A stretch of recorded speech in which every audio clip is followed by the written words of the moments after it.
Então, voltamos, né?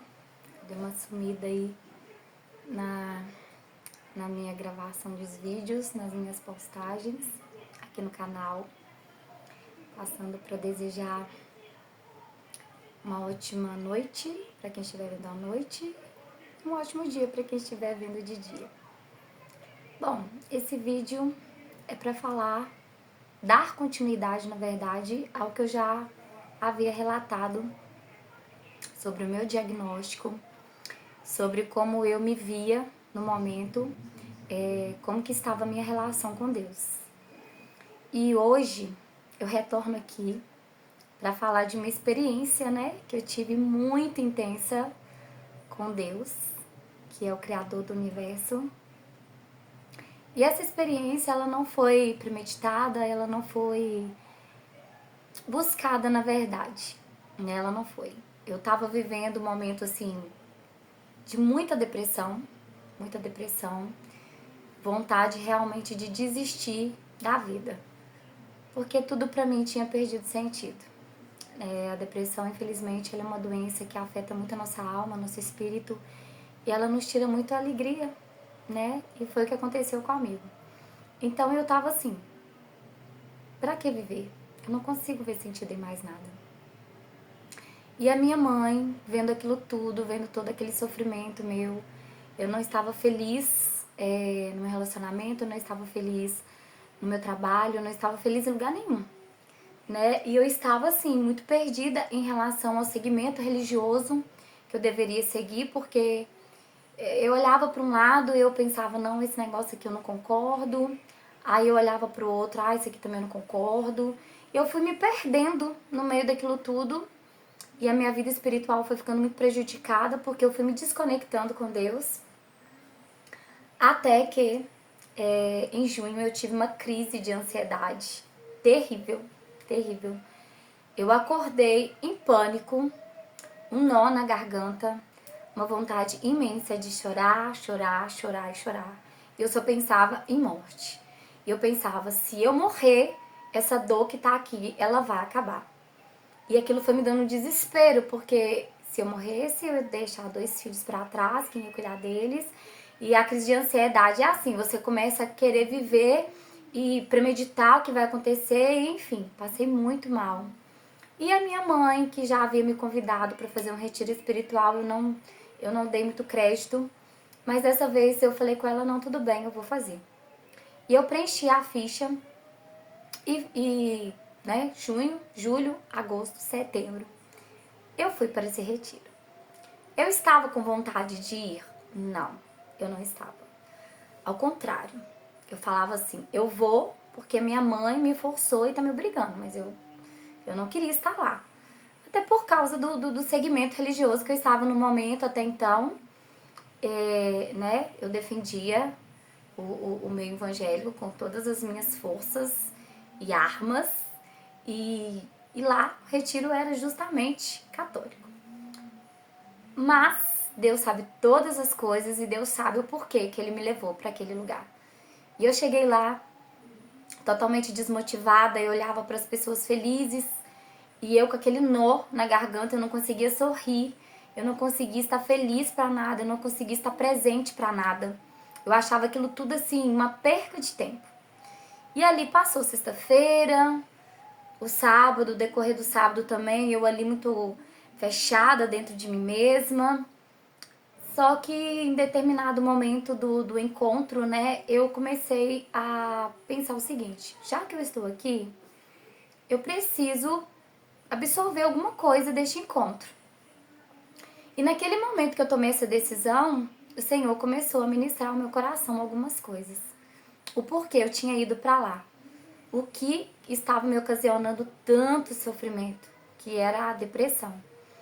Então, teve um momento no encontro muito forte, né, com Jesus, que é o Salvador da minha vida, da minha alma.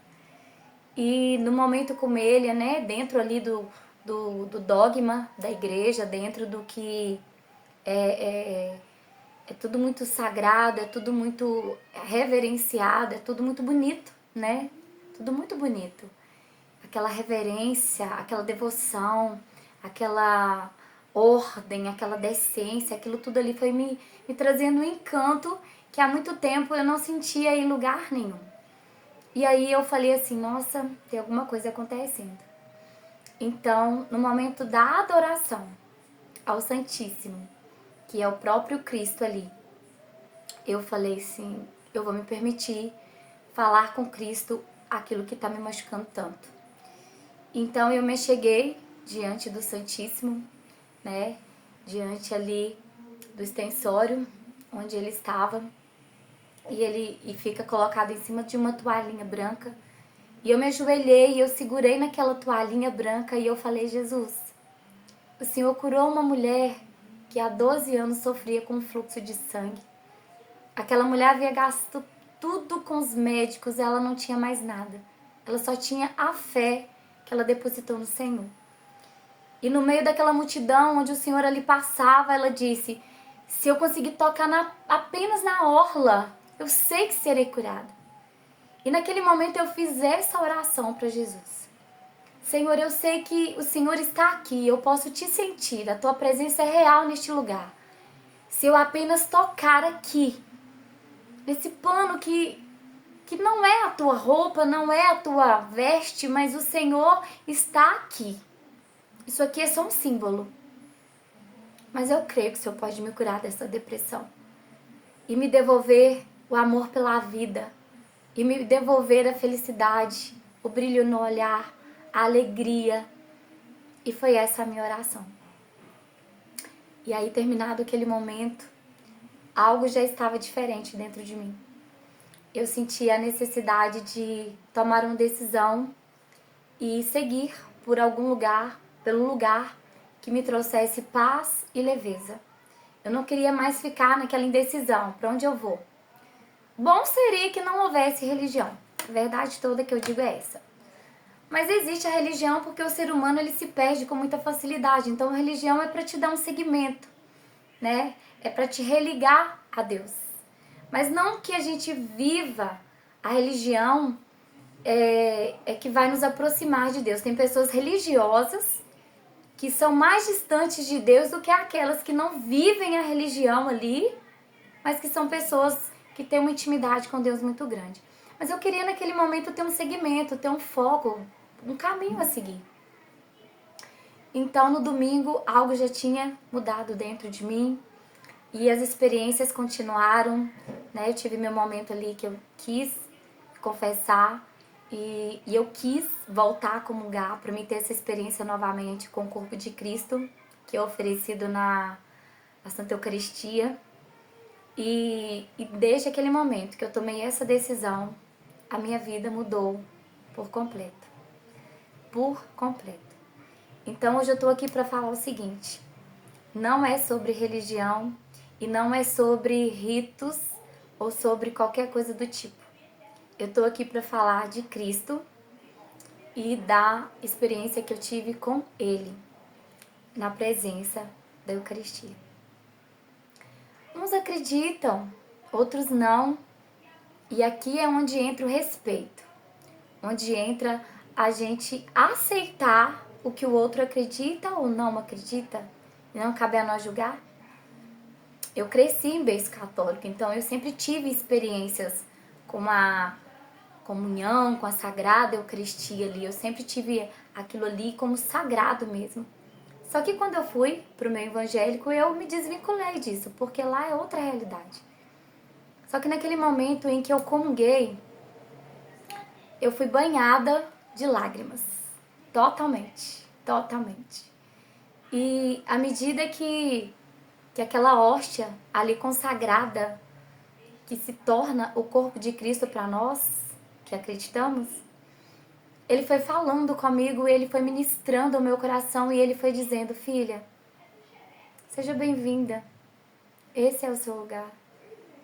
Você estava num lugar bom, lá não é ruim não, mas esse aqui é o seu lugar. E ali, obrigada, Pai, por me receber de volta aqui, neste lugar. E assim, eu saí daquele encontro maravilhada, muito feliz. Passou-se uma semana de busca e querendo realmente um direcionamento para tomar uma decisão. Até que a decisão veio depois de uma semana, buscando em oração, que eu queria novamente ser da Igreja Católica. E assim, continuo amando os meus irmãos evangélicos, que nós chamamos de protestantes, porque se for olhar na raiz da palavra, todos nós somos evangélicos porque cremos no Evangelho. Todos nós somos crentes porque nós cremos na palavra e em Cristo. Mas essa palavra protestante, porque a gente vai estudar a história e a reforma protestante, ela veio para questionar muita coisa realmente do catolicismo, da igreja na época atual, que estava bem longe daquilo que Cristo tinha estabelecido no início. A igreja católica, ela se perdeu por um tempo. E de fato eu conheço a história, já estudei, então eu entendo porque Martinho Lutero protestou, eu entendo a indignação dele. Só que infelizmente essa reforma, ela trouxe mais divisões do que união, né? Porque deu-se o direito de muitos começarem a interpretarem a Bíblia da forma que achavam mais evidente, ou mais eficaz, ou mais certo, ou mais errado, enfim, né? E assim se criou aí várias denominações. Não digo qual está certa, qual está errada, qual Deus aprova, qual não Deus aprova. Eu não sei dizer isso, porque isso cabe apenas a Ele, que é o Senhor e Criador de todas as coisas. O fato é, eu tomei essa decisão de voltar. E uma paz tomou meu coração, uma leveza. Eu quero ressaltar uma coisa aqui. Às vezes as pessoas, elas têm a mania do julgamento e dizem: o católico pode tudo, por isso que é fácil ser católico. Não. O católico autêntico, aquele que vive a palavra, aquele que professa Cristo, que comunga Cristo e que realmente tem consciência de que habita nele o Espírito Santo de Deus, ele não vive de qualquer maneira. Esse que diz que é e vive de qualquer maneira é porque ele realmente não é. Ele precisa se converter. Então eu me converti ao catolicismo novamente, ciente das minhas atitudes e ciente de que eu carrego a presença do Senhor. Hoje nós somos o templo vivo dele, então não é sobre você fazer e viver de qualquer jeito. É sobre você ter uma conexão com o Senhor que te traga paz, que te traga leveza, que não seja pesado. E eu me sinto muito bem onde eu estou hoje, né? Ainda não assumi nenhum ministério, não estou atuante, porque tudo tem o seu tempo. Eu agora estou me reconectando com Deus. Estou aqui, inclusive, ó, com meu violão, que eu não abro mão. Meus tempos a sós com ele, eu gosto muito de louvar e adorar e ministrar e falar com ele e deixar que ele me conduza. E às vezes o dedo chega a ficar cheio de calo, porque ali eu me escondo nele, eu me encontro nele e eu me perco nele. Que é a maior essência de sentir a presença de Deus, a presença de Jesus. Claro, não tem como falar de Jesus sem falar da mãe dele. Na Igreja Católica nós temos esse dogma de fé, de professar a mãe dele como nossa mãe, porque nós interpretamos a palavra dessa forma. E respeito também quem não interpreta e quem não acredita, porque eu vou falar uma coisa: ter um pai é maravilhoso, ter um Salvador Redentor é maravilhoso, mas ter uma mãe no céu é maravilhoso também. E eu estou experimentando isso novamente, né? Antes eu sentia que faltava algo, e agora eu encontrei. Eu não me sinto mais órfã. Eu tenho minha mãezinha aqui na terra, mas a minha mãezinha do céu, ela também olha por mim. Isso também me ajuda muito. Ajuda nas dificuldades, nas pelejas que a gente passa pela vida. E é isso. Esse vídeo hoje é para falar sobre esse meu retorno, que uma hora eu tinha que tomar uma decisão. E eu tomei, né? De voltar pro meu berço de fé. E eu tô muito feliz. E o conselho que eu tenho pra dar é que conselho não se dá, eles falam que se fosse bom a gente vendia, né? Mas é que a pessoa fique onde ela sinta paz. E eu estava muito inquieta, perturbada. E o Senhor diz, né? Não andeis ansioso com coisa alguma, não se perturbe dentro de si, não. E se a sua alma ficar perturbada, dê uma ordem para ela, aquieta-te, alma, fica quieta. E a minha alma estava muito perturbada. E hoje ela não se encontra assim mais. Ela se encontra tranquila. E quando ela começa a ficar inquieta, eu falo com ela de novo, fica quieta, se acalma, né? E é isso. O vídeo hoje ficou um pouquinho longo, mas eu precisava muito relatar essa experiência que eu tive. Um beijo para quem assistiu esse vídeo.